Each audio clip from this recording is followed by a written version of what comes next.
Yung aklat ng Marcos chapter 2, verse 18 to 22. Minsan nag-aayuno ang mga lagad ni Juan at natagapagbotismo at ang mga Pariseo. May lumapit kay Jesus at nagtanong, bakit hindi nag-aayuno ang inyong mga alagad? Samantalang ang mga alagad ni Juan na tagapagbotismo at ang mga Pariseo ay nag-aayuno. Sumagot si Jesus, dapat ba mag-ayuno ang mga panauhin sa kasalan habang kasama pa nila ang lalaking ikinakasal? Hindi. Hanggat kasama nila ito, hindi nila gagawin iyon. Ngunit darating ang araw na ilalayo ito sa kanila at saka pa lamang sila mag-aayuno. Walang nagtatagpi ng bagong tela sa isang lumang damit sapagkat kapag umurong ang bagong tela, mababatak ang tinagpian at lalong lalaki ang punit. At wala rin naglalagay ng bagong alak sa lumang sisidlang balat sapagkat puputukin lamang ng alak ang sisidlang balat at kapwa masasayang ang alak at ang sisidlan. Sa halip, ang bagong alak ay inilalagay sa bagong sisidlang balat. Amen. Batay po sa binasa natin sa aklat ng Marcos chapter 2, verse 18 to 22. Yung title po natin ngayon is, May Diyos Ka Pa Ba? Amen?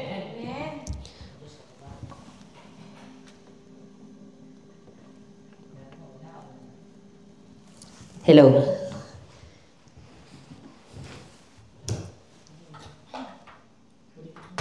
Hello. Okay. So, ready na po tayo. So, focus na tayo sa salita ng Diyos. So, sa title natin, May Diyos Ka Pa Ba? Sabihin natin sa ating katabi, May Diyos Ka Pa Ba? Kung wala kayong katabi, sabihin nyo sa sarili nyo, May Diyos Ka Pa Ba? So, kapag tinanong ka ng ganun ng kapwa mo, sinabihan ka ng iyong asawa, kaibigan, or kapwa mo mga Kristiyano, pag sinabi sa iyo, may Diyos ka pa ba? Ano kaya ang una ninyong mararamdaman? Sigurado, di ba? Magtataka ka niyan. Iisipin mo, ba't kaya ganyan manalita itong tao na ito? Siyempre, unang-una sa lahat, iisipin mo, Kristiyano naman ako. Bakit kaya niya nasabi yung ganung bagay na, may Diyos pa ba ako? Alam naman niya, nagsisimba ako. Alam naman niya na kumpleto yung aking attendance. Alam naman niya na magkaibigan kami. Bakit niya sasabihin sa akin na, may Diyos pa ba? May Diyos ka pa ba? Diba? So, ano kayang maiisip natin o mararamdaman natin kapag sinabi sa atin, una sa lahat, siguro iisipin natin, maiinis tayo. Mainis tayo sa tao na yun kasi nga sinasabihan tayo ng gano'n na kung may Diyos pa ba tayo. Ang ikalawa, sigurado, magkakaroon tayo ng galit sa tao na yun. Pag sinabihan tayo, may Diyos ka pa ba? Pero alam niyo po, huwag ninyong isiping hinahatulan kayo ng inyong kapwa. Huwag niyo ring isipin na kayo'y kinokondem. Dahil lamang sinabihan kayo na, ako tinanong kayo na may Diyos ka pa ba? Madalas po. Kaya, nasasabi ng mga tao yung ganung bagay, nakikita sa ating mga gawa. Nakikita sa ating pananalita, nakikita sa ating mga kilos. Hindi porke tayo yung mga Kristiyano na, hindi porke na tayo nagsisimba na, hindi porke na nagagawa natin ang ministry natin, hindi porke na nakakapagbigay tayo sa Panginoon, masasabi natin may Diyos tayo sa buhay natin. Nakikita po sa kilos ng bawat isa sa atin, kung talagang tayo'y ganap na may Diyos sa buhay natin. Ang dami pong mga Kristiyano, ang dami mga mananampalataya na kung saan nagsisimba lang pero wala silang personal na relasyon sa Diyos. Nagsisimba sila, masasabi natin na kumpleto yung kanilang attendance. Pero never nilang naranasan sa buhay nila ang Panginoon. Never nilang napatotohanan sa buhay nila, never silang tumayo sa harapan para magpatotoo patungkol sa Diyos. Kasi nga, hindi nila sinisik ang Diyos sa buhay nila. Maraming mga ganyan. Marami na nahikayat lamang dahil sila'y mga anak ng mga Kristiyano. Yung iba sa kanila, mga magulang nila, matagal na sa pananampalataya. So kinakailangan yung mga anak, kinakailangan din nila magsimba. Meron naman dyan na mga naiinip lang sa bahay. Nagsisimba sila para makasama yung mga kaibigan nila. Ang daming dahilan kung bakit nagsisimba yung mga tao. Pero kung tatanungin mo sila, may Diyos ka pa ba? So sa mga tao, once na sinabi sa iyo na may Diyos ka pa ba, ibig sabihin, kumikilos ba ang Diyos sa buhay mo? Anong kwento? Anong kwento ng buhay mo? Paano mo naranasan si Lord sa buhay mo? Paano mo siya nakilala? Anong nangyari? Anong kaganapan para masabi mo na naniniwala ka sa Diyos? Ang daming mga kwento sa mundong ito, pero yung makilala mo ang Panginoon, ito ay isang kayamanan. Kayamanan na kung saan matuturing mo na nasa iyo ang kaharian ng langit. Once na nakilala mo ang Diyos sa buhay mo. Pero, yung bang sinasabihan na may Diyos ka pa ba, mostly, iisipin natin, yun yung mga taong punong-puno ng mga problema, di ba? Once na yung isang tao, punong-puno ng mga pagsubok, wala na siyang makita na liwanag sa buhay niya, doon nasasabi natin sa tao na yun, may Diyos ka pa ba? Pero mga kapatid, hindi lamang po yung mga may problema ang pwede nating sabihan ng may Diyos ka pa ba? Kundi yung mga saganang-sagana sa buhay. Alam niyo po kung bakit? Kapag saganang-sagana ka sa buhay mo, tatanungin mo yung isang tao, may Diyos ka pa ba? Palagay ko, wala. Wala akong Diyos. Kasi nga, marami akong kayamanan sa buhay ko. Marami akong kayamanan. Bakit ko iisipin na magdasal? Bakit ko iisipin yung problema ko sa buhay? Bakit ko iisipin na kung ano kakainin ko, ang dami kong pera? Katulad na lamang ng tanong ni Sisiana kagabi, di ba? Ay nung Friday. Itinatanong niya patungkol kung naayon pa ba yung pamumuhay ng isang Kristiyano na namumuhay siya sa luxury. O yun ay naayon na sa pamumuhay sa hilig ng laman. Malalaman mo ang isang mayaman kung may Diyos pa ba siya o namumuhay na lamang siya sa hilig ng laman. So hindi lamang po yung mga mahihirap na dumaranas sa mga pagsubok, kundi pati yung mga mayayaman. Maari mo silang sabihan o tanungin, may Diyos ka pa ba? Para bang ang Diyos mo, hindi ang Diyos, kundi yung luxury, yung kayamanan mo. Sila yung mga dinodiyos-diyosan mo. So maari mo rin silang tanungin, may Diyos ka pa ba? O mas mahal mo ang pera? So hindi lamang po yung mga mayayaman, yung maaari mong tanungin kung may Diyos pa ba sila. Pati na rin po yung mga may galit sa puso nila. Ikaw may galit ka sa puso mo, may Diyos ka pa ba? Di ba sabi ni Lord, magpatawad ka? Pero parang wala kang Diyos. Hindi mo ba nararanasan ang pag-ibig ng Diyos sa buhay mo? Ba't parang hindi ka marunong magpatawad sa iyong kapwa? Baka wala kang Diyos sa puso mo. Kaya hindi mo kayang magpatawad. So, ang daming factor na yung pagiging walang Diyos. Kahit naman nasa ministry tayo, isipin natin may Diyos pa ba tayo? Kasi nga lumalakad tayo na ayon lamang sa kagustuhan natin, nagagawa natin yung ministry natin, pero hindi natin nararanasan yung si Holy Spirit. Kaya masasabi natin, may Diyos pa ba tayo nun? Nagsisimba tayo na parang walang emotion, nagsisimba tayo na parang wala lang. Masasabi ba natin may Diyos tayong sinasamba? Ang daming bagay na dapat nating isipin kung may Diyos pa ba tayo. So, madalas ang sinasabihan na walang Diyos, yun yung mga taong may problema. Pero as a Christian, bilang mga mananampalataya, tayong lahat, madalas tayo, iniisip natin, as a Christian, sapat na yung nagsisimba tayo. Pero hindi po sapat iyon. Kinakailangan po natin ng relasyon sa ating Panginoon para masabi nating may Diyos tayo sa buhay natin. Pero kung namumuhay lang tayo na walang kinikilalang Diyos, namumuhay tayo na walang Holy Spirit, namumuhay tayo na walang batas, sinong Diyos natin ngayon? Kundi yung sarili natin. Ang ikalawa, ang Diyos natin yung demonyo. Sinusunod natin yung mga bagay na nais ng hilig ng laman. Sinusunod natin. At yun ang gusto ng dyablo. Sa pamagitan noon, nagiging Diyos natin yung dyablo. Pero ang pagsunod sa ating Panginoong Jesucristo ay mahirap. Napakahirap na sumunod sa ating Panginoon. Kaya nga maraming mga tao, especially sa mga Kristiyano, ang tumatalikod sa Panginoon dahil hindi nila kayang tiisin yung hirap sa pagsunod sa kalooban ng Panginoon. Dahil ang daming bawal. Kapag may Diyos ka sa buhay mo, lahat ng yan is iiwan mo. Kahit nga yung bahay, sa buhay mo, bahay, lupa, mga pamilya, sabi ng Biblia, kung sino man ang mag-iwan ng kanyang tahanan, lupain, pamilya, mga anak, ay tatanggap ng mas higit pa doon. Yun ang buhay na walang hanggan. So kung yung buhay natin, yung pangarap natin, naghahangad tayo na magkaroon ng marangyang tahanan.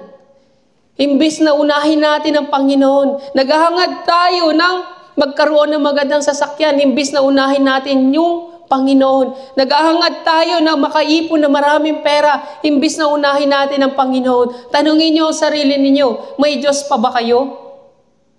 Baka wala na kayong Diyos sa buhay ninyo.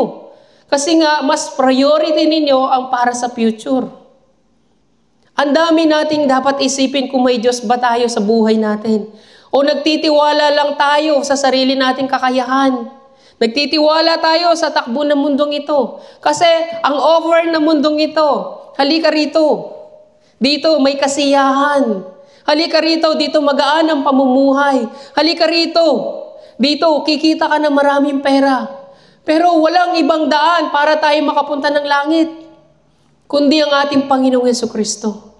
Siya lamang ang daan, ang buhay, ang katotohanan. Sa Kanya mo lang matatagpuan yung buhay na yun. Pero yung offer ng ating Panginoong Jesucristo, halika rito sa daan na makipot. Dito sa daan na ito, kinakailangan mong pasanin ang krus. So tayo mga kapatid, lumalakad ba tayo na pasan natin ang krus? Ang pasan po natin ngayon ay mga problema.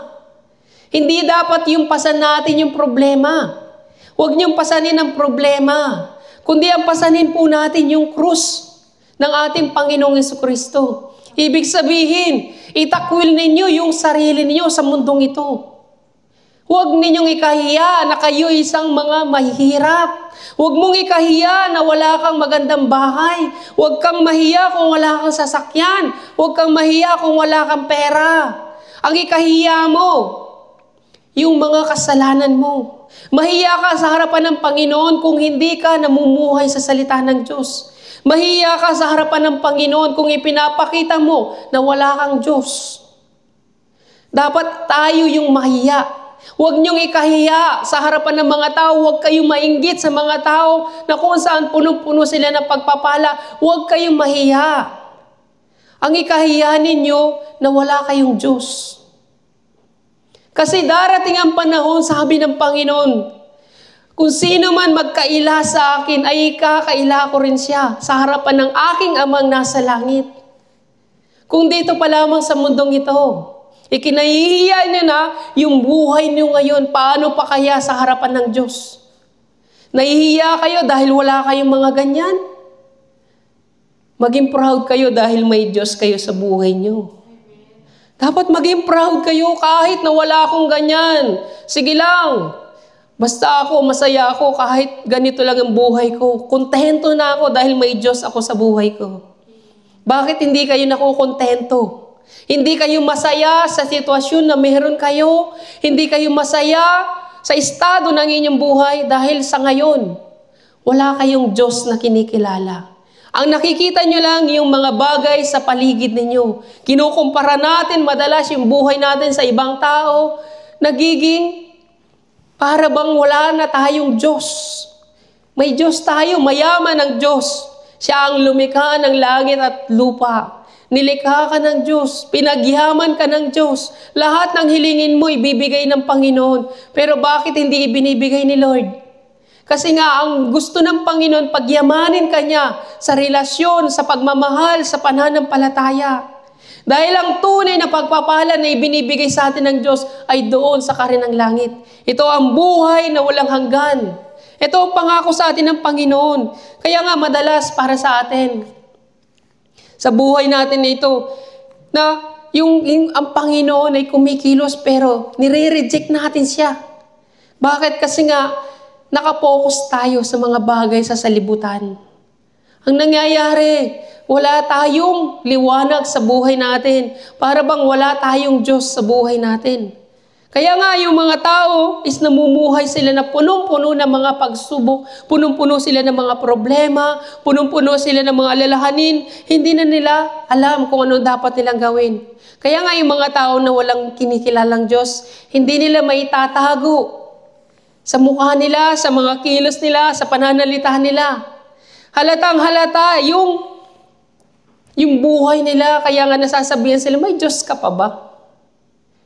Maraming mga Kristiyano na kung saan nagpo-post ng mga problema nila, nangyayari sa buhay nila, anong mapapala natin kung ipopost natin iyan? Ba't hindi ka magdasal sa Panginoon para mabigyan ka ng katugunan sa iyong mga problema?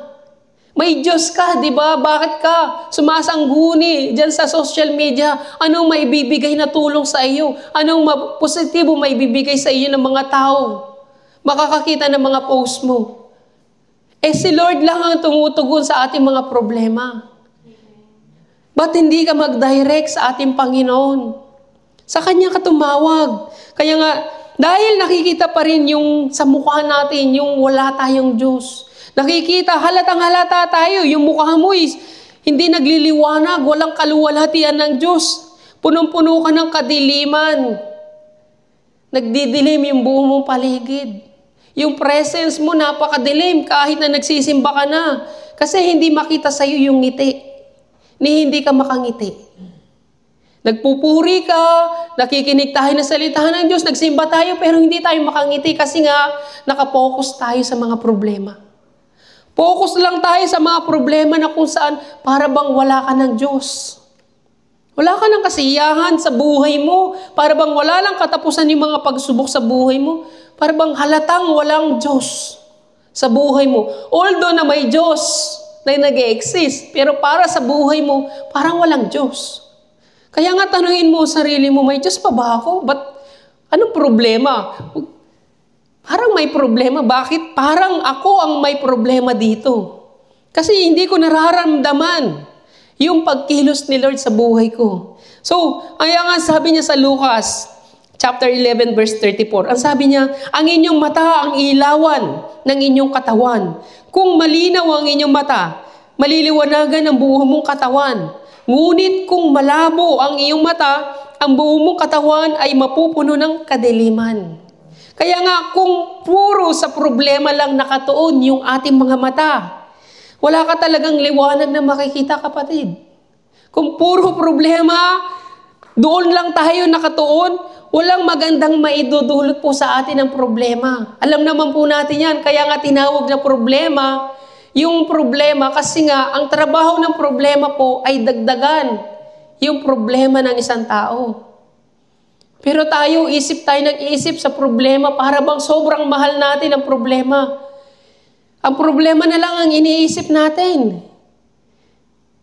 Dapat hindi po ganoon. Kaya nga walang liwanag sa buhay natin kasi nga nakapokus tayo sa problema. Walang maitutulong sa iyo ang problema. Ang trabaho po ng problema is dagdagan ang problema mo. Yun ang trabaho niya. Kaya huwag niyo pong iisipin ang problema. Hindi masusolusyonan sa pamagitan ng pag-iisip ng mga problema. Sabi nga ng Panginoong Hesus, hindi mo mapapahaba ang iyong buhay ng kahit sang oras sa kakaisip o kakapag-alala mo sa buhay mo. Imbis na haba ang buhay mo, iiksi ang buhay mo. Dahil sa kakaisip mo sa mga problema. Kaya nga sabi sa Lucas, chapter 12, verse 29 to 31. Sabi niya, kaya't huwag kayong labis na mag-isip kung saan kayo kukuha ng kakainin at iinumin. Huwag kayong mangangamba. Ang mga bagay na ito ay pinagkakabalahan ng mga taong di nananalig sa Diyos. Diba? Maliwanag po ang sinasabi ng Biblia na kapag ikaw ay isip sa iyong mga problema, may Diyos ka pa ba? Wala ka ng Diyos. Dinideclare ng Biblia na ang mga bagay na ito ang pinagkakabalahan ng mga taong hindi nananalig sa Diyos. Ibig sabihin, wala kang Diyos na kinikilala. every time naisip ka ng isip sa mga problema mo, kung anong kakainin, Lord, gusto ko magkaroon ng magandang bahay, gusto ko magkaroon ng sasakyan, gusto kong lahat, gusto ko, hindi ako kikilos hanggat wala akong ganyan. Wala kang Diyos. Hindi Diyos ang kinikilala mo, kundi hilig ng laman. So, dinideclare ng ating Panginoong Jesucristo na wala kang Diyos na kinikilala. Ang sabi pa niya, subalit pagsikapan muna ng higit sa lahat na kayo'y pagharian ng Diyos at ibibigay niya sa inyo ang lahat ng inyong pangangailangan. Ito yung preaching ng last week. Unahin mo muna ang Diyos. Si Lord, yung problema mo, hindi mo problema. Si Lord yung bahala dyan sa mga problema mo. Ang problema mo kung paano ka paghaharian ng Diyos. Kaya kung pakiramdam po ninyo, nawawalan na po kayo ng pag-asa, mas lalo kayong lumapit sa Panginoon. Mas lalo ninyong pagtibayin yung relasyon nyo sa ating Panginoon. Mas lalo kayong lumuhod sa Panginoon. The more na dumarami yung mga pagsubok natin, the more na dumarami yung kinakaharap natin mga problema, lumuhod kayo sa Panginoon. Isipin ninyo, Lord, tulungan mo ko. Maging humble po tayo sa harapan ng ating Diyos. Maging humble tayo, buong puso tayong lumapit sa Diyos. Buong puso tayong magsisi sa ating mga kasalanan. Yun ang dapat natin gawin. Tangisan natin lahat ng ating mga kasalanan. Sapagkat ang Panginoong Yesus, ang Panginoon man ay tumangis din. Nanalangin din ang ating Panginoong Jesucristo at nagpakumbaba din ang ating Panginoon. Nagdasal din po ang ating Panginoong Jesucristo. Kaya nga sabi niya sa Hebrew chapter 5, verse 7 to 8, noong si Jesus ay nabubuhay pa rito sa lupa, siya'y nanalangin at lumuluhang nakikiusap sa Diyos na makakapagligtas sa Kanya sa lubusan siyang sa kamatayan at dininig siya ng Diyos dahil lubusan siyang nagpakumbaba. Kahit na siya'y anak ng Diyos, natutunan niya ang tunay na kahulugan ng pagsunod sa pamagitan ng pagtitiis. Nakita ninyo, anak ng Diyos. Anak ng Diyos, pero lumuhod siya't nanalangin, nagpakumbaba. Nanalangin, pero sa ginawa niyang iyon, tinugon siya ng Diyos. Natutunan niyang sumunod sa pamagitan ng pagtitiis.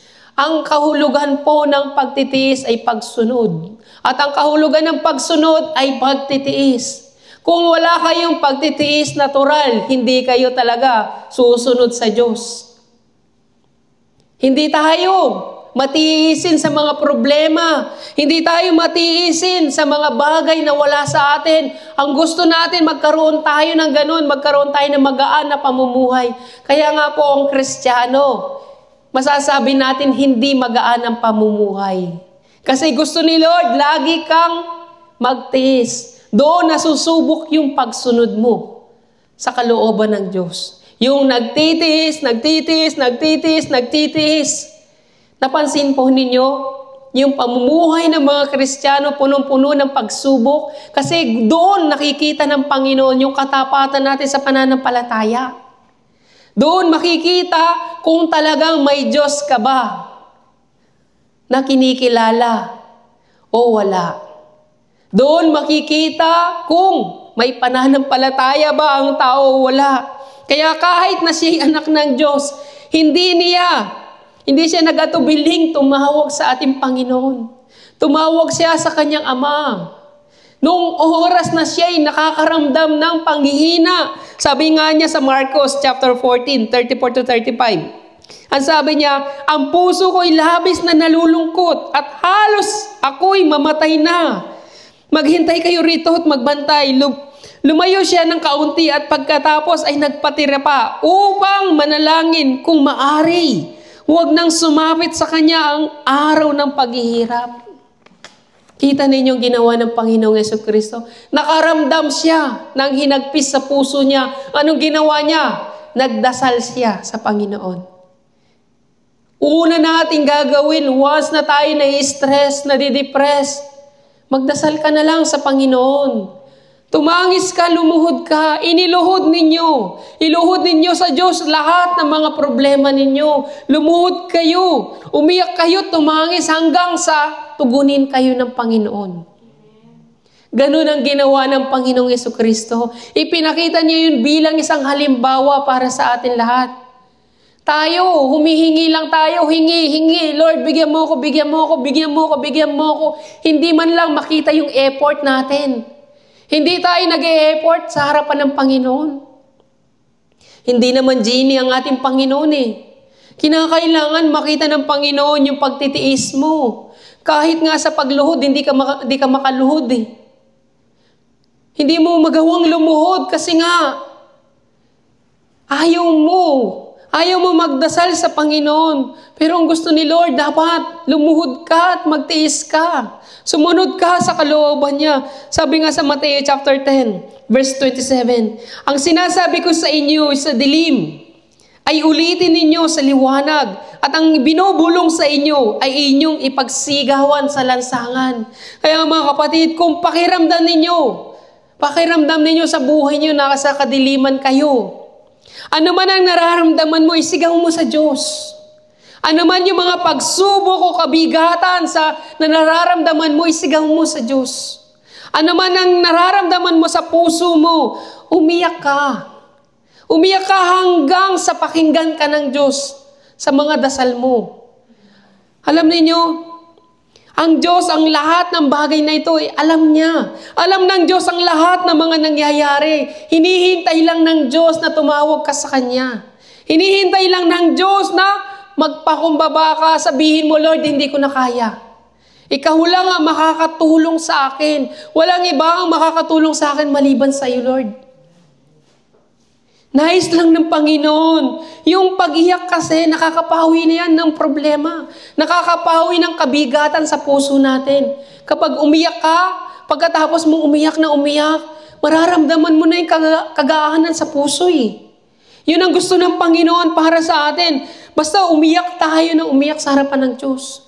Kung nakakaramdam ka ng galit o puot, lahat ng yan iiyak mo sa harapan ng Diyos. Kung nagtatampo ka sa Diyos, isigaw mo. Sabihin mo kung anong nararamdaman mo, maging natural ka sa Panginoon.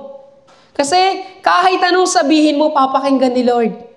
I-accept ni Lord lahat ng sasabihin mo. Nasa tama man yung pagdarasal mo o mali na yung mga sinasabi mo, papakinggan ka pa rin ng Panginoon. Ang gusto lang ni Lord, para kang isang bata na umiiyak. Isang bata na nagpapakumbaba. Isang bata na kung saan humihingi sa kanyang mga magulang. Dapat maging humble tayo sa harapan ng Diyos. Maging mapagpakumbaba tayong humingi. Kaya nga sabi niya sa Santiago, chapter 4, verse 9 to 10. Maghinagpis kayo, umiyak at tumangis. Palitan ninyo ng pagluha ang inyong tawanan at ang kalungkutan ng inyong kagalakan. Magpakumbaba kayo sa harapan ng Panginoon at itataas niya kayo. Yun ang gusto ni Lord. Umiyak ka daw, tumangis. Palitan mo ng pagluha yung mga tawanan mo. Kung dati tumatawa ka ngayon, tumangis ka at umiyak ka. Magpakumbaba ka sa harapan ng Diyos. Yun ang gusto ni Lord na makita sa inyo. Para tugunin kayo sa inyong mga problema. Sabi niya pa sa Joel, chapter 2, verse 12. Gayunman, sabi ni Yahweh, mataimtim kayo magsisi at manumbalik sa akin.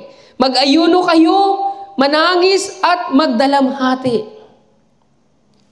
So yung gusto ng Panginoon is sacrifice. Sacrifice ng buong puso. I-sacrifice natin yung sarili natin sa harapan ng Diyos. Sa pamagitan ng pagsisisi at panunumbalik. Sa pamagitan ng pag-aayuno. Sa pamagitan ng pananangis, pagdadalamhati. Yan yung sacrifice na ihandog natin sa harapan ng Diyos. Hindi yung, Lord, bigyan mo ko, bigyan mo ko, bigyan mo ko, bigyan mo ko. Hindi ganun. Gusto ni Lord, pagsisihan mo muna ang iyong mga kasalanan. Banggitin mo muna yung mga bagay na nagawa mong pagkakasala. Magdalamhati ka muna. Huwag kang hingi ng hingi. Kaya nagtataka kayo, walang tugon sa inyong Panginoon eh. Kasi gusto ni Lord na marinig muna yung salitang, Lord, patawarin mo ko sa lahat ng mga kasalanan na gawa ko. Ngayon, nare-realize ko na wala pala akong kinikilalang Diyos. Akala ko, nagsisimba lang ako, may Diyos na ako, patawarin mo ko. Hindi nyo nararamdaman sa puso nyo ngayon ng Panginoon. Hindi nyo maramdaman dahil ang nararamdaman nyo lang gusto nyo matugunan kayo ng Panginoon. Once na kayo natugunan, magiging masaya na kayo. Makakalimot na kayo muli sa Panginoon. Katulad ng mga Israelita. Daing sila ng daing sa Panginoon. Pagkatapos silang tugunin, back to normal. Dadaing na naman sila sa Panginoon. Tutugunin sila sa kanilang mga daing. Back to normal na naman. Magre-reklamo na naman sila. Ganun tayo sa buhay natin. Puro tayo reklamo, puro tayo daing, pero wala tayong totoong pagsamba sa Panginoon. Hindi na nakikita ng Panginoon yung totoong puso natin. Kasi nga wala tayong Diyos sa puso natin. Wala tayong kinikilalang Diyos. Kung sa tingin nyo, naranasan ninyo yung pag-aayuno. Naranasan na natin lahat, di ba, yung pag-aayuno? Pero hindi lahat ng nag-aayuno itinutugon ng Panginoon. Alam ko yung pag-aayuno na yan. Iba't iba yung dahilan kung bakit tayo nag-aayuno. Pero isa lang ang dahilan ng lahat kung bakit nag-aayuno ang bawat isa. Meron silang minimithi. Meron silang gustong makamit sa buhay nila. Kung bakit sila nag-aayuno. Pero nag-ayuno na ba kayo para humingi ng kapatawaran sa inyong mga kasalanan? Madalas nag-aayuno tayo kasi nga may gusto tayo eh. Pero naisip nyo ba na mag-ayuno para sa kasalanan na meron tayo? Naisip nyo ba na, Lord, tulungan mo akong mag-ayuno? Nais ko na mapatawad ako sa lahat ng aking mga kasalanan. Lord, nais ko na magbago. Nais ko, Lord, na may surrender lahat ng kasalanan na meron ako. Tulungan mo akong mag-ayuno, Lord. Gusto kong mag-ayuno, gusto kong makabalik sa iyo. Minsan, naisip niyo na ba, o naramdaman niyo na ba na malamig na kayo sa pananampalataya? Marahil, hindi pa. Hindi niyo nararamdaman yung pagiging malamig ninyo sa pananampalataya. Kasi kung ramdam ninyo na kayo'y malamig na sigurado, mimitihin ninyo mag-ayuno. Dahil gusto ninyo makabalik sa presensya ng Diyos. Alam niyo, sa buhay ko, naranasan ko yung pag-aayuno. Nung panahon na kung saan tumalikod ako sa Panginoon. Tumalikod ako sa Panginoon na kung saan ayoko nang makinig ng salita ng Diyos. Alam niyo yung teksto na ating binasa? Ginawa ko nung time na yun. Hindi na ako nagsimba sa simbahan namin. Naghanap ako ng ibang simbahan. At itong teksto na binasa natin ngayon sa Marcos chapter 2, verse 18 to 20, yan yung teksto na ipinahayag ng pastor. Tumatak sa isipan ko yung mensahe na ito. Dahil nung time na yun, isip ako ng isip, ano bang kahulugan ng pinapahayag niya? Ano bang kahulugan? Bakit napakalalim ng talinghaga na yan? Ba't hindi ko maintindihan? Isip ako ng isip, kung ano bang mensahe na yun na may nagtatagpi ng bagong tela sa lumang damit sapagkat sabi niya umuurong ang bagong tela. Ano yun? Ba't ang lalim ng mensahe na yun? Hindi ko maintindihan. Nandito ako para magsimba pero bakit naguguluhan ako? Ano bang kahulugan yan? Ba't hindi may paliwanag ng pastor na mas malinaw? Alam niyo ang nangyari? Lumipas yung maraming taon na iniisip ko kung ano bang mensahe nito, anong kahulugan. Pero nung panahon na iyon, yung panahon na iyon na tumalikod ako sa Panginoon. At doon ko lang na-realize na yung mensahe pala na yun ay para sa akin. Dinala ako ng Panginoon sa simbahan na yun, na kung saan hindi ko maunawaan yung mensahe na dapat pala maiintindihan ko na ito'y para sa akin. Alam niyo kung bakit? Sinabi ng mga tao sa Panginoong Jesucristo, bakit yung mga alipin ni Juan Bautista nag-aayuno at ang mga Pariseo nag-aayuno. Samantalang ang mga alagad mo hindi nag-aayuno. Yun ang tanong nila eh. Bakit nila natanong yun? Dahil sa buhay nila, namumuhay sila sa salita ng Diyos. Pero nakita nila yung mga apostol, hindi sila namumuhay. Hindi sila nag-aayuno, ayon sa kautusan ng Diyos. Pero alam niyo kung anong kulang. Hindi nila kasama si Kristo. Although na nagpa-fasting sila, although na sumusunod sila sa kautusan ng Diyos, ang problema, hindi nila kasama si Kristo. Samantalang itong mga apostol na ito, hindi sila nagpa-fasting. Pero ang maganda doon, kasama nila si Kristo sa buhay nila. Yun ang pinagkaiba. Kaya nga sa buhay ko noon, naghahanap ako ng simbahan, pero hindi ko matagpuan dahil hindi ko kasama si Kristo sa buhay ko. Naghahanap ako ng magandang paliwanag, naghahanap ako ng magandang simbahan na kung saan magugustuhan ko. Kahit saan ako magpunta, hindi ko kasama si Kristo sa buhay ko. So yung bagay na ito, bumalik ako sa simbahan. Kasi wala akong napala sa mga simbahan na pinuntahan ko. Nagpunta ako, bumalik ako sa simbahan, tinanong ko ang Panginoon, Lord, paano ba ako makakabalik sa iyo? Paano ba ako makakabalik sa iyo sa presensya mo? Ang sagot lang ng Holy Spirit, mag-fasting ka. So nag-fasting ako sa Panginoon para sa kasalanan ko. Nag-fasting ako ng 3 araw. Ipinag-fasting ko lahat ng mga kasalanan na meron ako sa pagtalikod ko sa Panginoon. Sa pagkatapos ko mag-fasting, doon ko naranasan ng Panginoon sa buhay ko ulit. Doon, narinig ko yung magandang boses ng Panginoon na nakakatakot na hindi ko maipaliwanag. Na kung saan siya na mismo nag-declare, pinapatawad na kita sa iyong mga kasalanan. Diba? Kasi kung magsisik ka sa Panginoon para sa iyong kasalanan, matatagpuan mo ang Panginoon. Pero kung magsisik ka lang para sa hilig ng laman mo, mag-aayuno ka para sa hilig ng laman, hindi ka papakinggan ng Panginoon.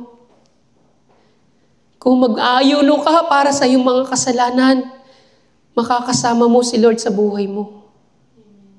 Katulad ng mga apostol, kasama nila ang Panginoong Jesucristo sa buhay nila. Bakit sila mag-aayuno? Kasama nila si Kristo sa buhay nila eh. Hindi lumalayo si Kristo sa buhay nila. Bakit nila mararamdaman sa puso nila wala silang Diyos? Kampante sila. Dahil nasa tabi nila si Jesus Christ. Kaya nga nung nasa dagat sila, di ba? Ang lakas ng alon, ang lakas ng bagyo.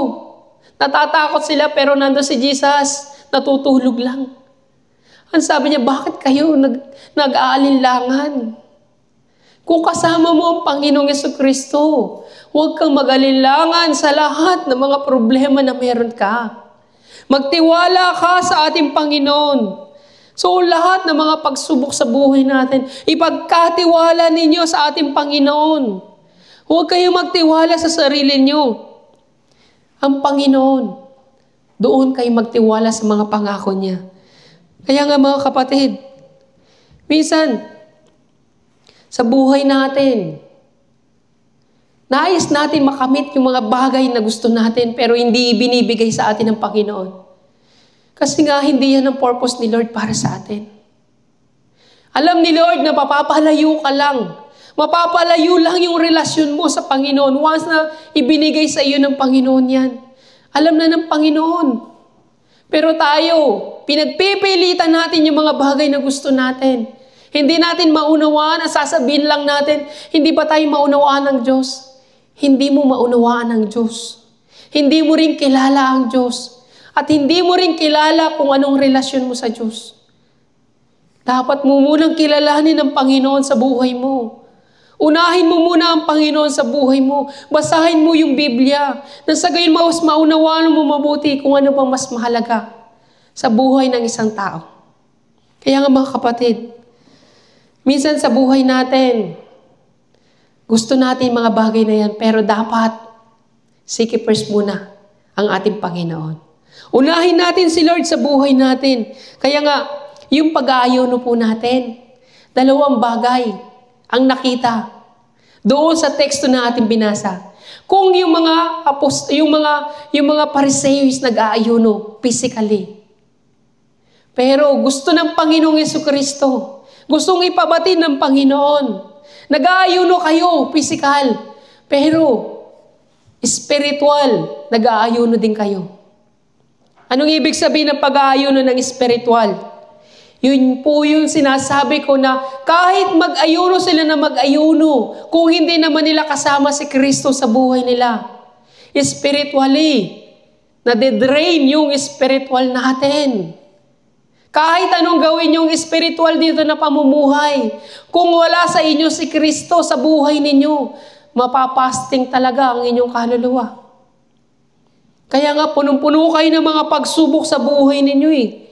Punong-puno kayo ng mga alalahanin kasi nga wala sa inyo si Kristo. Pinapasting ninyo yung sarili ninyo sa presensya ng Panginoon. Pinapasting ninyo yung sarili ninyo sa salita ng Diyos. Huwag ninyong ipasting yung sarili ninyo sa salita ng Diyos. Maari ka magpasting sa physical na pangangatawan, pero pagdating sa spiritual, huwag mong ipapasting yung sarili mo. Kaya nga, itong mga apostol, masayang-masaya sila kasama si Jesus kasi nga hindi sila napapasting. Hindi man sila nagpapasting ng physical, busog na busog pa rin sila kasama nila si Kristo sa buhay nila. Kaya nga dito sa Mateo, di ba? Ang sabi niya sa Mateo chapter 4 verse 4, ang tao hindi lamang sa tinapay nabubuhay, kundi sa bawat salitang nagmumula sa bibig ng Diyos. Huwag po nating i-diet yung sarili natin sa salita ng Diyos. Baka diet na diet ka na. Hindi ka na nagbabasa ng Bible. Hindi ka na nagdarasal. Hindi ka na namumuhay pang spiritual. Wala ka ng devotion. Baka nagpa-fasting ka na spiritual. Huwag niyo pong i-fasting yung sarili niyo sa spiritual. Yan ang tanda na kung saan kayo ay malayo sa Diyos. Yan ang senyales na kung saan wala kayong Diyos sa buhay niyo. Huwag niyo pong i-fasting yung sarili niyo pang spiritual. Busugin niyo yung spiritual na katawan ninyo, hindi yung katawang lupa. Kumakain ng katawang lupa, pero pinapasting naman ninyo yung kaluluwa ninyo. Paano kayo mabubuhay? Anong sabi ni Lord? Ang tao hindi lamang sa tinapay nabubuhay, kundi sa bawat salitang nagmumula sa bibig ng Diyos. So, yung tao, nabubuhay sa tinapay. Pero yung spiritual na buhay natin, mabubusog tayo at mabubuhay sa pamagitan ng salita ng Diyos. Kaya nga sabi sa 1 chapter 6 verse 63, ang Espiritu ang nagbibigay buhay. Hindi ito magagawa ng tao. Ang salitang sinasabi ko sa inyo ay Espiritong nagbibigay buhay. Yun po yung Word of God. Paano kayo magkakaroon ng buhay na walang hanggan? Sa pamamagitan daw ng Espiritong nagbibigay buhay. Yun yung salita ng Diyos. Pagkatapos, magpapasting ka ngayon. Hindi ako magbabasa ng Bible. Hindi ako magpe-pray. Hindi ko nagagawin yung tungkulin ko. Pinapasting mo yung sarili mo. Paano ka magkakaroon ng buhay na walang hanggan? Ayaw mo magdasal? Ayaw mo magbasa ng Bible? Araw-araw, kinakailangan kumain ka. Huwag mong ipasting kahit isang araw lang. Sabi ng Panginoong Jesucristo sa mga apostol, noong gabing nasa Getsemani sila, mga apostol, magdasal kayo. Ang espiritu ay malakas, ngunit ang katawan ay mahina. Huwag niyong hayaan na panghinaan ang inyong espiritu. Dahil once na nakita ng diablo na mahina ang inyong espiritu, sigurado, sasalakayin kayo ng diablo. Diyan papasok yung maraming mga problema sa buhay ninyo. Diyan papasok yung maraming mga pagsubok dahil hindi kayo nagpe-pray. Hindi kayo nagbabasa ng Bible. Pinapasting ninyo yung sarili ninyo. Pwede kayo magpasting, physical. Pero spiritual, huwag niyong i-fasting dahil tuluyan kayong mamamatay. Mamamatay ang inyong spiritual na buhay. Kaya nga sabi ng Biblia, buhay ka man, patay ka naman. Patay ang inyong kaluluwa sa harapan ng Diyos. Buhay ka pa pero nabubulok na yung loob mo. Kasi nga, nagpa-fasting ka. Kaya kahit nag-aayuno tayo, kahit nag-aayuno yung mga alagad, wala. Sa harapan ng Panginoon, wala. Dahil anong kulang? Kulang sila ng salita ng Diyos. Kulang sila. Hindi nila kasama si Kristo sa buhay nila. Kaya nga tignan niyo yung buhay natin. Punong-puno ng mga pagsubok, punong-puno ng problema. Ibig sabihin, hindi natin kasama si Kristo. Tignan niyo yung sarili po natin. Baka hindi na tayo namumuhay na maka-spiritual. Umaasa na lang tayo kung kailan tugunin tayo ng Panginoon sa buhay natin. Saka lang tayo kikilos muli. Doon lang natin masasabing na-revive ako muli. Kasi tinugon ako sa aking mga panalangin. Hindi mo mararamdaman si Lord sa buhay mo. Kung ngayon pa lamang is malayo ka na. Hindi mo mararamdaman yung salita ng Diyos kung nagpa-fasting ka spiritually. Dahil mahina ka. Bakit? Bakit sila mag-aayuno? Bakit mag-aayuno ng mga apostol? Gayong kasama nila si Kristo sa buhay nila. Gayong kasama nila at nabubusog sila ng salita ng Diyos. Kaya kung naririnig ninyo ang katotohanan sa salita ng Diyos, huwag kayong lumayo. Huwag ninyong i-fasting yung sarili ninyo. Sabi nga sa Marcos Chapter 2, verse 19-20, di ba? Dapat bang mag-ayuno ang mga panauhin sa kasalan habang kasama pa nila ang lalaking ikinakasal? Hindi, hanggat kasama nila ito, hindi niya gagawin iyon. Ngunit darating ang araw na ilalayo ito sa kanila at saka pa lamang sila mag-aayuno. Required po ang pag-aayuno. Pero hindi po required yung mag-ayuno ka spiritually. Hindi po required. Dahil hindi ka mabubuhay. Buhay ang katawan, mamamatay ang spiritual mo. Mapupunta ka po ng impyerno. Kaya nga nire-required ng Panginoon na magdasal ka, magbasa ka ng Bible, mamumuhay ka ng salita ng Diyos, mamuhay ka maka-spiritual. Sumunod ka sa Espiritu Santo upang magkaroon ka ng buhay na walang hanggan. Yung ginagawa natin ngayon, yung mainit tayo noon, pero ngayon hindi na natin ginagawa yung dati natin pagiging mainit sa pananampalataya. Senyalis na yun na pinapasting mo na yung sarili mo.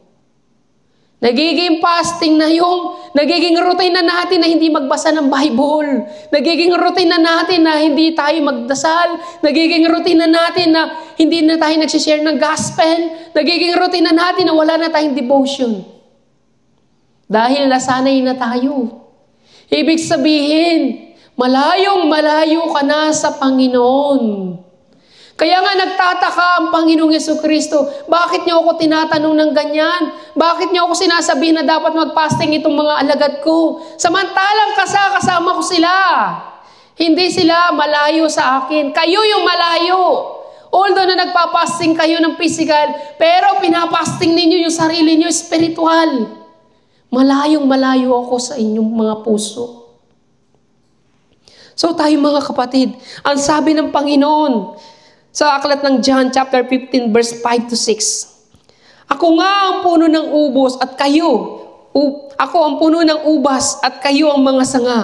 Ang nananatili sa akin at ako sa kanya, ang siyang nagbubunga ng sagana, sapagkat wala kayong magagawa kung kayo'y hiwalay sa akin. Ang hindi nananatili sa akin ay matutuyo at itatapon gaya ng mga sanga. Yun po yung impyerno. Kung malayo kayo sa Panginoon, paano kayo magbubunga? Kung ang puno ay natutuyo na, ibig sabihin, napapasting na siya spiritually. Kayo'y itatapon na parang isang mga sanga sa apoy ng impyerno. Ang ganong mga sanga ay titipunin at ihagis sa apoy at sinusunog.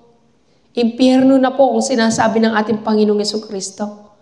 Kaya huwag niyong i-drain yung sarili ninyo. Kahit yung puno, dinidiligan ng tubig para lumago at magbunga. Ganon din po tayo. Mabubuhay tayo sa pamagitan ng salita ng Diyos. Amen. Hindi lang sa pisikal tayo mabubuhay. Hindi lang sa tinapay, kundi sa salita mismo ng ating Diyos. Amen. Kaya isipin niyo mabuti. May Diyos pa ba kayo? Bakit hindi na kayo nagdarasal? Kung may Diyos ka pa ba sa buhay mo, dapat nagdarasal ka. Kasi nagdarasal ka sa iyong Diyos. Kung may Diyos ka pa ba sa buhay mo, dapat nagbabasa ka ng Bible.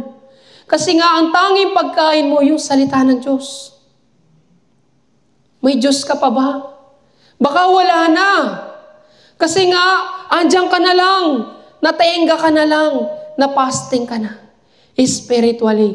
Dahil sa kakapasting mo, hindi mo na ma-resolve yung mga problema mo. So, ginagawa natin mga kapatid.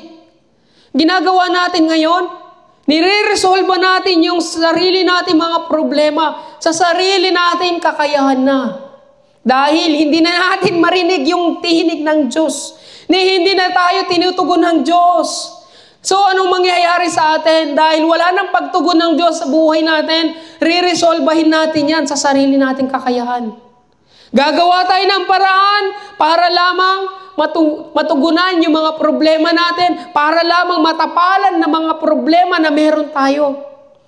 Tayo mismo magre-resolve kasi nga, wala na tayong Diyos sa buhay natin. Kaya nga, nire-resolve na lang natin ito sa sarili nating kakayahan.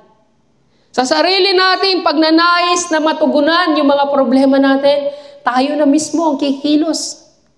Kasi nga, kahit anong dasal natin, dasal ng dasal, hindi tayo tinutugon ni Lord. Kasi nga, ang problema sa atin, malayo na tayo sa ating Panginoon.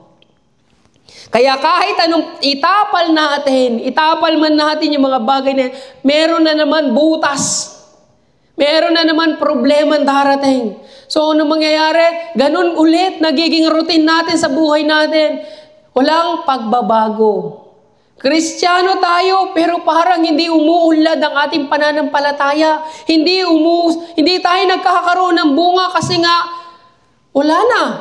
Na-focus lang tayo sa problema. Hindi na tayo focus sa ministry. Hindi na tayo focus sa mga dapat na mahalaga sa buhay natin. Hindi na tayo makapagdasal. Wala na tayong time makapagbasa ng Bible. Kasi nga, bigat na yung katawan natin sa mga problema. Tad-tad na tayo ng mga problema. Ang problema kasi is tayo. Pinasting natin yung sarili natin sa harapan ng Diyos. Pinasting natin yung relasyon natin sa Panginoon. Kaya ngayon, drain tayo.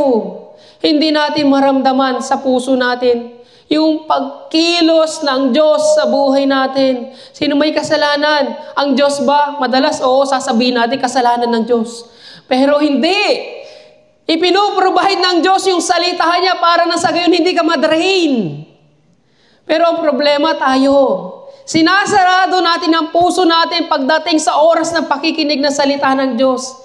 Kaya yung kaluluwa natin, gustong-gusto na kumawala sa ating katawang lupa. Huy, napakatigas mo. Hayaan mo siya mag-rebuke. Tanggapin mo yung rebuke niya na sa gayon maging malaya ako. Hayaan mo, pakinggan mo lahat ng sasabihin niya. Kahit masakit, tanggapin mo. Yan ang katotohanan. Gusto kong lumaya. Ganyan magsalita ang inyong mga kaluluwa sa inyong katawang lupang sarado at matigas. Gustong lumaya ng inyong kaluluwa. Pero yung katawang lupa, ayaw. Ang gusto ng katawang lupa, tinapay. Magiging magaan sa pamumuhay. Ganyan ang gusto natin. Kung minsan tayo na kasing gumagawa ng paraan para lamang ma-resolve yung mga problema natin. Pero anong mangyayari? Inilalayo lang natin yung sarili natin sa Panginoon. Kasi malayo na tayo sa ating Diyos, masasabi natin na walang Diyos sa buhay natin. Kasi tayo na mismo. Kung hindi tayo tugunin ni Lord, sige, tayo nang gagawa ng paraan. Ako nang gagawa. Stress ka ngayon. Puro ka depresyon sa buhay mo. Anong gagawin mo? Magmumukmuk ka. Imumukmuk mo na lang yung sarili mo. Hanggang sa magkaroon ng milagro na baka sakali may biyayang darating sa buhay natin. Anong ginagawa natin? Nagpapakasaya tayo sa sanlibutan para lang makalimutan ng problema. Ginagawa natin, nagsiselfone, puro cellphone, mawala lang yung problema. Pag-iising mo ng umaga, back to normal. May problema ulit. Walang nagbago, walang nabago sa buhay mo. Walang pagbabago hanggat wala sa iyo ang Panginoon, walang kapayapaan. Pero kung once na nasa iyo ang Panginoon, kahit punong-puno ka ng problema, hindi mo nararamdaman na may problema ka. Kasi punong-puno ka ng kasiyahan at kapayapaan. Sa puso mo, kasama mo ang Panginoon. Kahit na marami kang problema, once na nasa puso mo ang Panginoon, hindi mo iisipin na may problema ka. Akala natin masusolusyonan natin yung mga problema natin. Pero anong sabi ng Panginoon sa Marcos chapter 2:21? Walang nagtatagpi ng bagong tela sa isang lumang damit, sapagkat kapag umurong ang bagong tela, mababatak ang tinagpian at lalong lalaki ang punit. Sinusolusyonan natin yung mga problema natin. Tinatapalan natin yung mga problema natin sa sarili natin kakayahan. Pero hindi. Nababatak pa rin eh. Nababatak pa rin yung telang tinagpian eh. Kasi hindi yun ang original na tela. Alam niyo po, sa Old Testament, nung ibinigay ng Diyos yung kautusan niya kay Moses, anong sabi niya?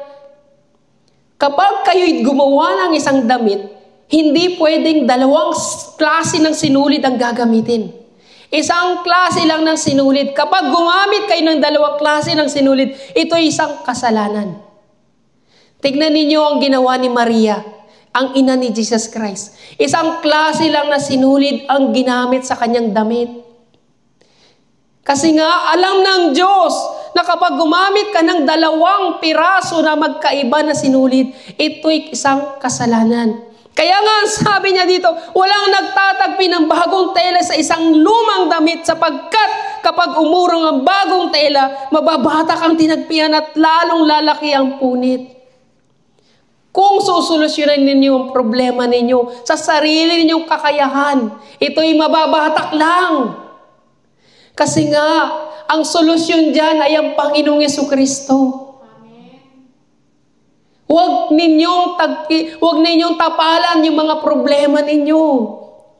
Hindi yan masusolusyonan ng tao. Si Lord yung may hawak na yung problema natin. Siya yung may hawak. Siya lang ang makakapagbigay solusyon. Hindi po tayo. Kaya huwag ninyong hayaan na kayo mismo yung magtagpi ng mga nasirang mga damit. Hayaan nyo si Lord. Mababatak at mababatak lang yan. Kaya sa buhay po natin, hindi nawawala ang problema. Kasi nga hindi tayo nagtitiwala sa Panginoon, hindi mo kailangan solusyonan ang problema mo. Hayaan mo si Lord sa buhay mo. Hayaan mo matuto ka, magkaroon ka ng relasyon sa Panginoon. Hayaan mo ang Panginoon ang siyang kumilos sa buhay mo. Si Lord ang bahala sa lahat ng mga problema mo. Hayaan mo si Lord. Lord, ikaw nang bahala sa mga problema na meron ako. I-allowed mo ang Panginoon na kumilos sa buhay mo na sa gayon, maparangalan mo siya sa buhay mo. Once na kumilos si Lord sa buhay mo, iyon na yung pagkakataon mo. Lord, thank you. Ite-testimony ko ito. Pero bakit walang testimony? Kasi kayo mismo yung kumilos. Kayo mismo yung gumawa ng paraan. Katulad na lamang ng question ulit ni Sis Tiana. Naayon ba sa kautusan yung, ano ba tawag doon? Insurance. Naayon ba sa kautusan yung insurance?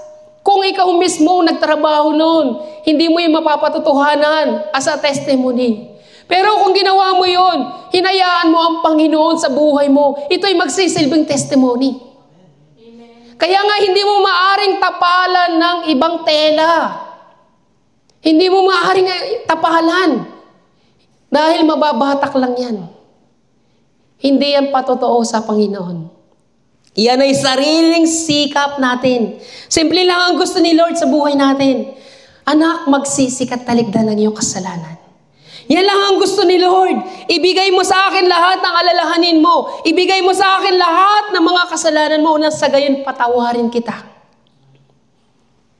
Kikilos ako sa buhay mo.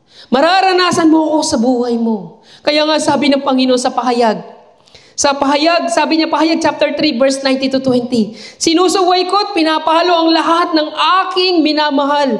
Kaya't maging masigasig ka. Pagsisihan mo, talikuran ng iyong mga kasalanan. Nakatayo ako at kumakatok sa pintuan. Kung di rin gininuman ang aking tinig at bubuksan ang pinto, papasok ako sa kanyang tahanan at kakain kaming magkasalo. Sabi niya pa sa Isaiah chapter 1 verse 18, halika kayo at tayo magpaliwanagan. Sabi ni Yahweh, gaano man kapula ang inyong mga kasalanan, kayo'y aking papuputiin tulad ng yelo o bulak. Nakahanda ang Panginoon na magbigay ng kapatawaran sa lahat ng ating mga kasalanan. Tayo lang po ang hinihintay ng Panginoon. Hinihintay tayo ni Lord na magsisit, magrepent sa ating mga kasalanan. Kaya niya tayong patawarin. Kaya niyang ibigay sa atin yung paputiin ang ating mga damit. So yung tela na yun na kung saan nabatak, hindi niyo maibabalik. Si Lord mismo ang magbabalik niyan. Alam niyo po, anong kayang gawin ni Lord? Sabi niya, gaano man kapula ang inyong mga kasalanan, kayo'y aking papuputiin tulad ng yelo o bulak. Alam niyo po, yung puting lino, masasabi niyo kung gaano kaputi? Sino nakakita na ng puting lino?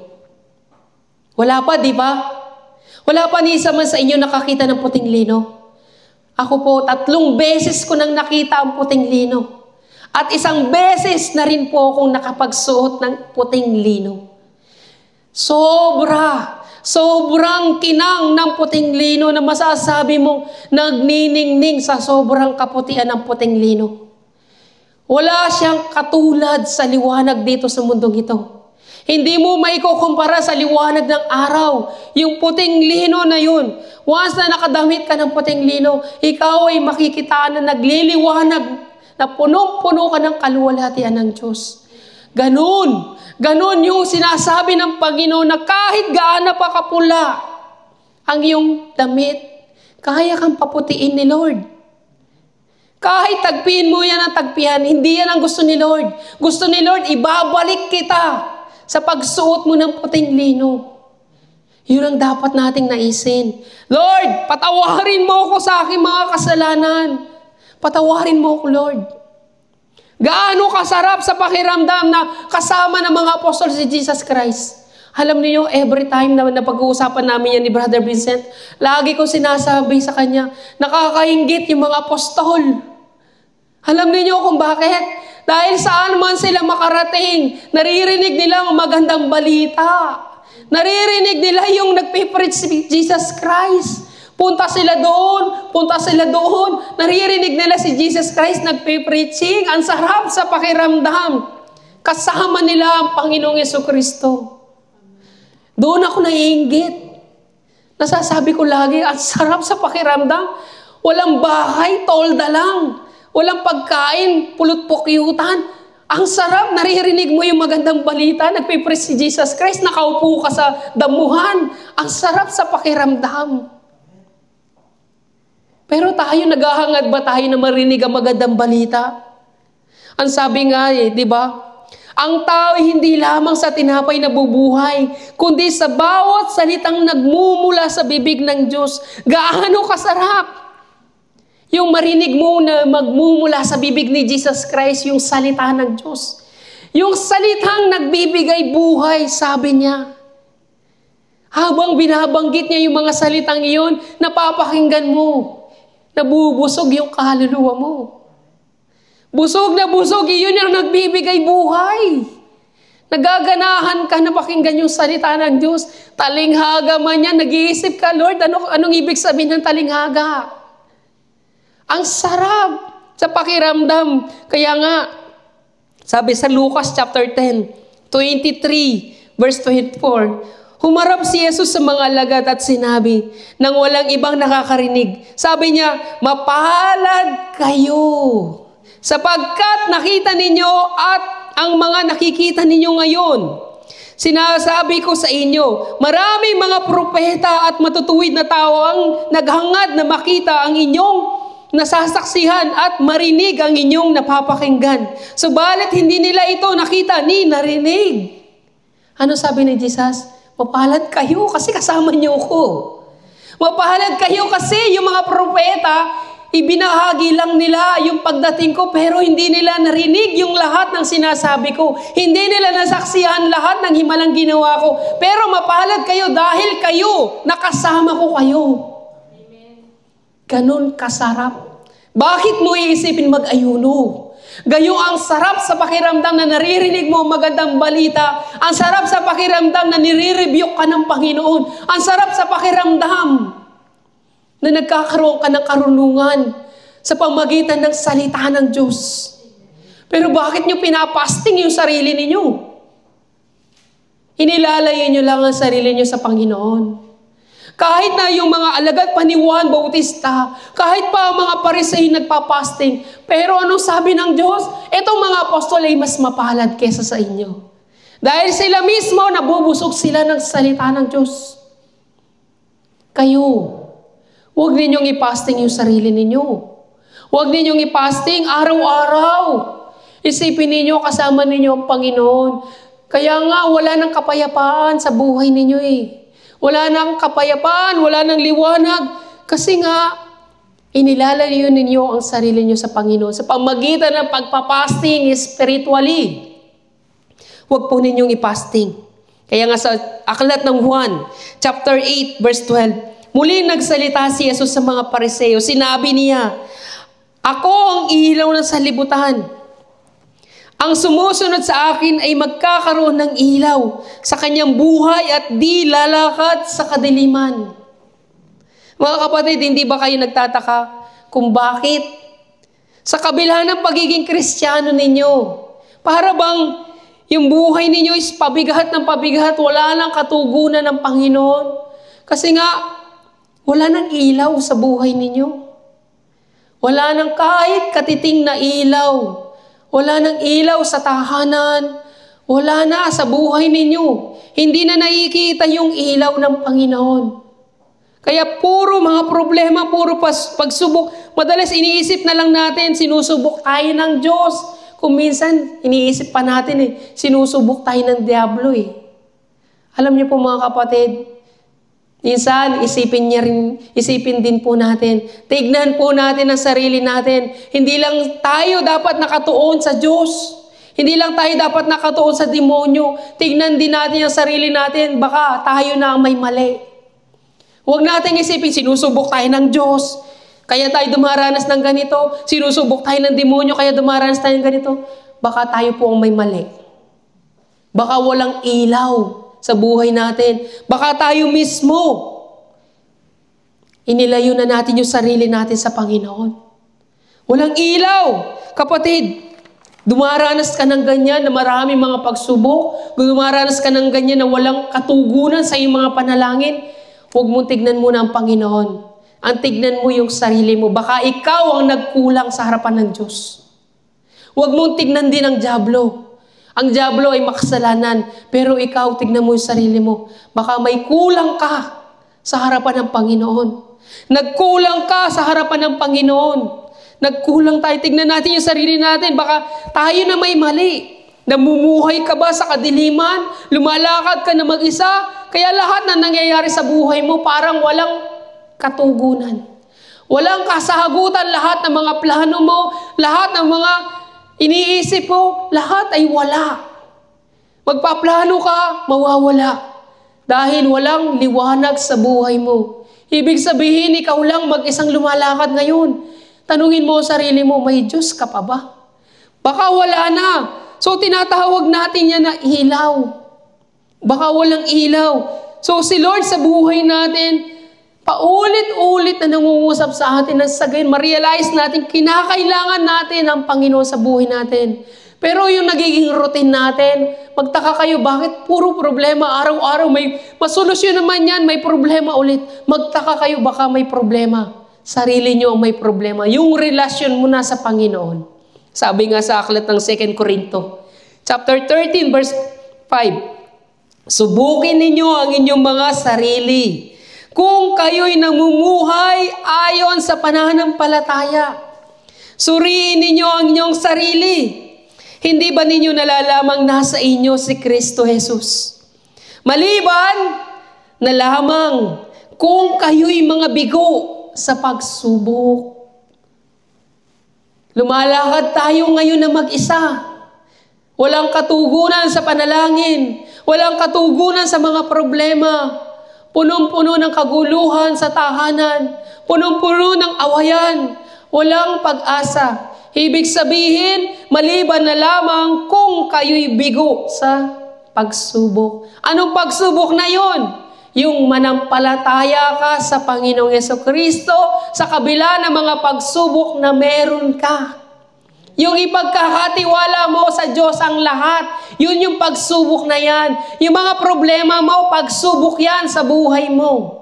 Kung magtitiwala ka sa Panginoon. Kaya nga sabi ng Biblia, suriin mo ang iyong sarili. Baka nung time na may problema ka, hindi ka nagtiwala sa iyong Panginoon. Nagtiwala ka sa iyong sarili. Subukin mo ang iyong sarili. Sabi ng Biblia, alalahanin mo, baka hindi ka nanalig sa ating Panginoon. Kaya nga nabigo kayo. Sabi ng Biblia, hindi ba ninyo nalalaman na nasa inyo si Kristo Jesus? Matagal na ninyong kasama si Kristo. Hindi kayo nag-iisa. Hindi kayo nilayuan ng Panginoon. Hindi kayo iniwan ng Panginoon sa gitna ng mga problema o pagsubok. Kayo ang tumalikod dahil hindi kayo nanampalataya sa ating Panginoon. Kaya nga nasabi niya, maliban na lamang kung kayo'y mga bigo sa pagsubok. Hindi sa walang Diyos, may Diyos po tayo. Kundi tayo mismo ang may mali. Wala tayong pananampalataya. Pagsubok lang po yan Dapat magtiwala at manampalataya tayo. Hindi ba natin nalalaman na si Kristo ay nasa atin? Manalangin po tayo sa Panginoon. Magtiwala tayo sa lahat ng mga pagsubok. Anong pagsubok? Dapat alinmang pagsubok yan, manampalataya ka sa Kanya. Huwag ninyong hayaan na yung pananampalataya ay sakupin ng demonyo. Magtiwala kayo.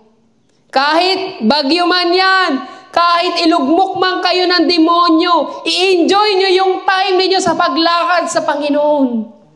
I-enjoy nyo yung pagkilos ni Lord sa buhay ninyo. Mag-enjoy kayo sa mga pagsubok na meron kayo. Kahit na ilugmok pa kayo ng mga demonyo, kahit pabagsakin pa kayo ng mga demonyo, mag-enjoy kayo kasi kasama niyo si Lord sa buhay niyo. Huwag kayong matakot. Basta tumawag kayo sa pangalan ng ating Panginoong Jesucristo. Pagsisihan ninyo, magpakumbaba kayo, lumapit kayo, umiyak kayo, tumangis kayo sa Panginoon. Yun ang gusto ni Lord para sa atin.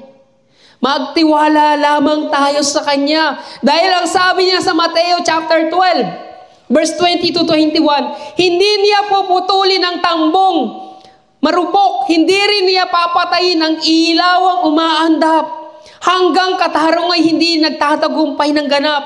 Ang pag-asa ng mga hentil sa Kanya ay ilalagak. Hindi niya hayaan ang ilawan nyo ay mamatay. Hindi niya hayaan na ang tambong marupok ay papatayin. Mananatili kayong nakatayo. Nananatiling nag-iilaw ang inyong mga ilawan. Kahit nasa kadiliman kayo't mananatili kayong nag-iilaw. Dahil kasama ninyo si Kristo sa buhay ninyo. Hindi niya nga hayaan yun. Pangako yun ni Lord sa atin. Pinangako niya na hindi niya pababayaan. Pero bakit hindi tayo nagtitiwala? Kasi nga wala ng Diyos sa puso natin.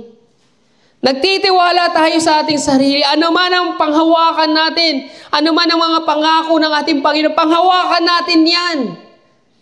Panghawakan natin lahat ng mga pangako ng Diyos para sa atin. Magtiwala tayo sa gitna ng mga pagsubok. Kasama natin si Lord sa buhay natin. Kaya magpakatatag po tayo sa mga pangako ng Diyos sa atin. Magtiwala tayo. Dapat lang magsisi tayo. Every time na dumaranas tayo ng mga pagsubok, Lord, eto na naman ang pagsubok sa buhay ko. Pero isa lang ang kailangan ko. Kailangan kita na kumilos sa buhay ko. Pero paano ka kikilos sa buhay ko kung punong-puno ako ng kasalanan? Lord, patawarin mo ako sa aking mga pagkakasala. Patawarin mo ako kung pinanghinaan ako ng loob. Katawarin mo ako kung ako'y nagtitiwala sa sarili ko. Ngayon, Lord, ipinagpapaubaya ko na lahat sa iyo. Ang lahat ng ito. Saka pa lamang kikilos si Lord sa buhay ninyo. Magtiwala. May Diyos. Sabihin natin, may Diyos. Kung may Diyos sa buhay natin, mag-repent. Magsisi tayo sa ating mga kasalanan.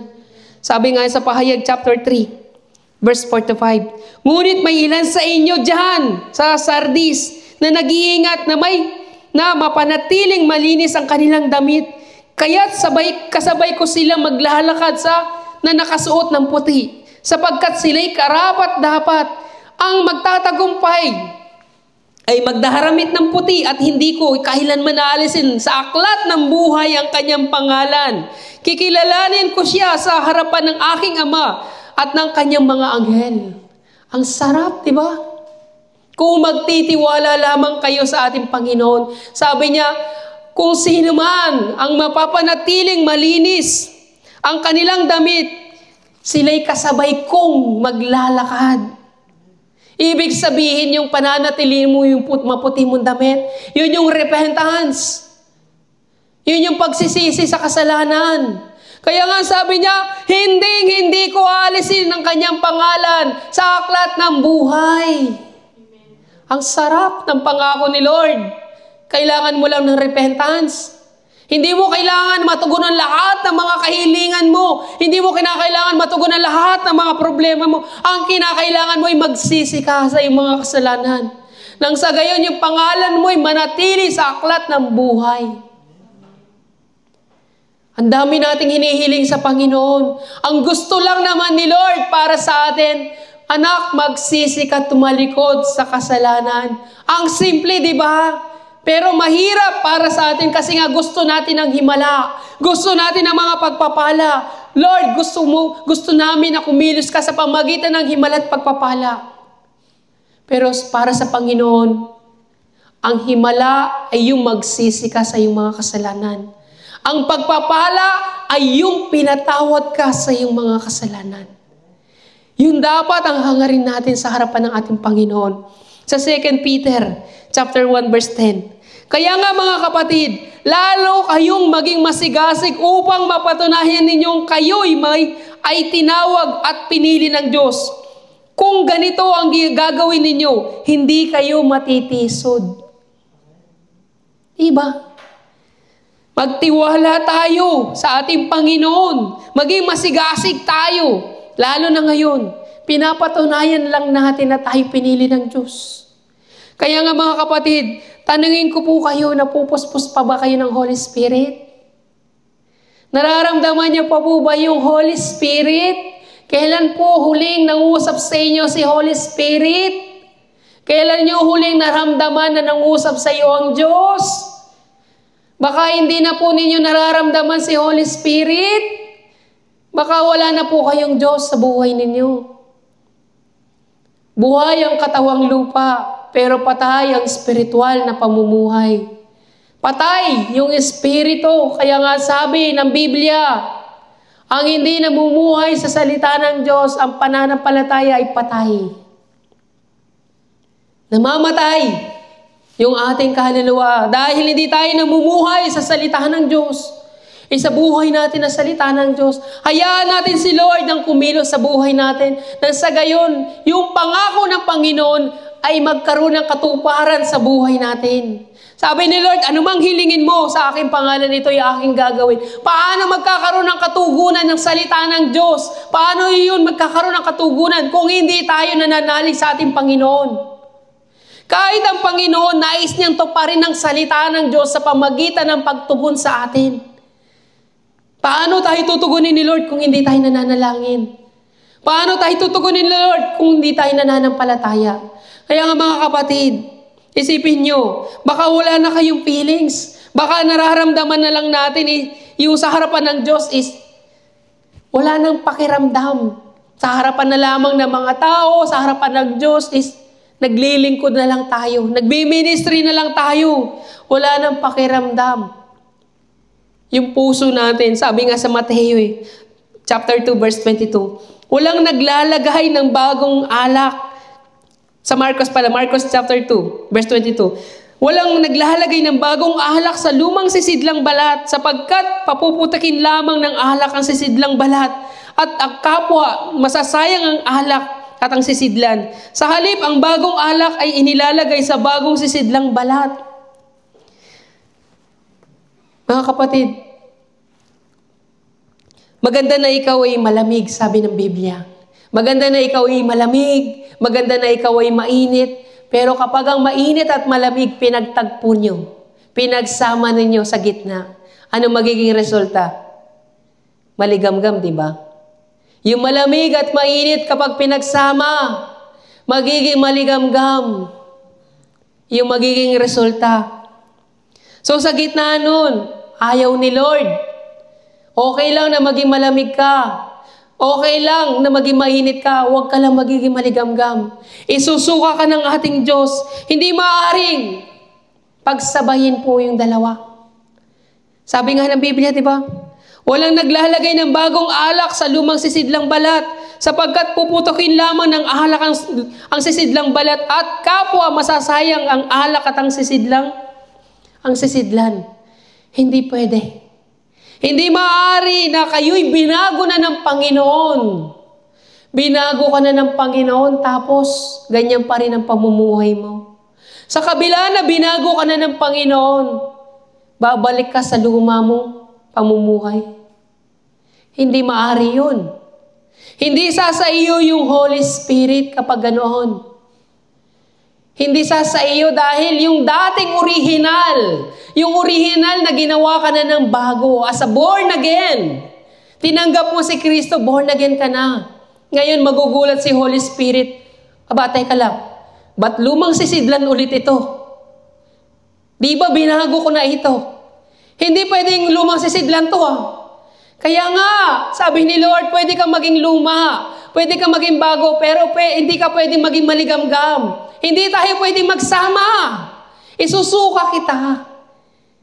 Kaya nga, yung lumang sisidlan at ang bagong alak, pinagsama, sasabog.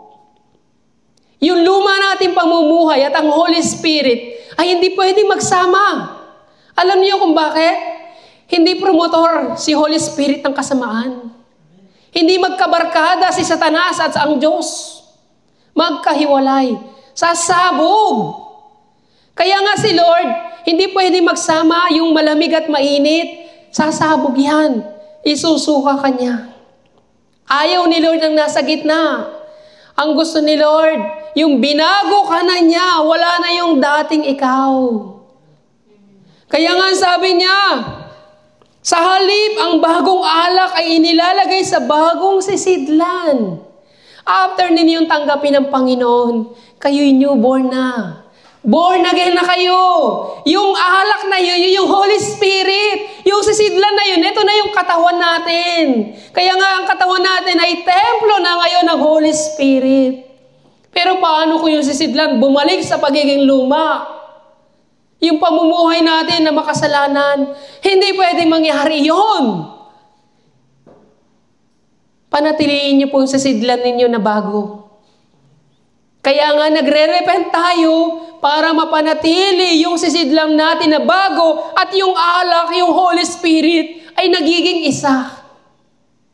Hindi pwedeng magsama yung pamumuhay na makasalanan at yung Holy Spirit. Yung Holy Spirit, kinukonvict tayo sa kasalanan para ilabas natin yung kasalanan na ito at i-repent natin. Pero hindi pwedeng manatili ito sa puso natin at magsama yung Holy Spirit sa puso natin. Ito'y banal. Banal ang templong ito. Kaya nga, yung sisidlang balat ay bago at yung alak ay bago. Pag pinagsama, magiging okay. Kaya mga kapatid, sabi nga sa John, chapter 3, verse 5 to 6, maliban na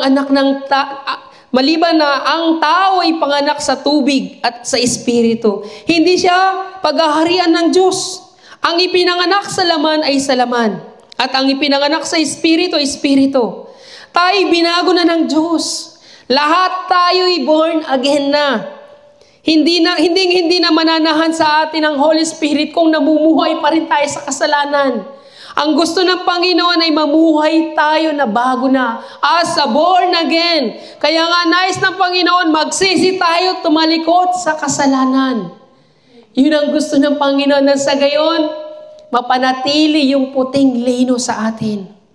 Nang sa gayon, once na nanatili ang puting lino, kasabay mong lalakad ang Panginoong Jesucristo at ang pangalan mo ay hindi buburahin sa aklat ng buhay. Kaya nga, huwag po nating i-fasting yung sarili po natin sa pagbabasa po ng Bible, sa pagpe-pray, sa pagde-devotion, sa pangangaral ng magandang balita. Huwag po kayo mag-fasting. Hindi po spiritual. Maari po tayo mag-fasting physical, pero spiritual, huwag niyo pong i-fasting ang sarili ninyo. Katibayan lamang po yan na wala ka ng Diyos na kinikilala. Wala ng Diyos sa buhay mo kapag punong-puno ka ng alalahanin, punong-puno ka ng iniisip, punong-puno ka ng problema, walang Diyos sa buhay mo. Kinakailangan nyo na pong magsisi, tumalikod sa kasalanan. Sino pong born again dito? Magsabi ng amen. Kung born again tayo, dapat panatiliin natin ngayong malinis ang sisidlang balat. Nang sa gayon, yung alak na bago ay hindi ito puputok. Kaya dapat mag-repent na tayo sa oras na ito. Tayong lahat ay manalangin.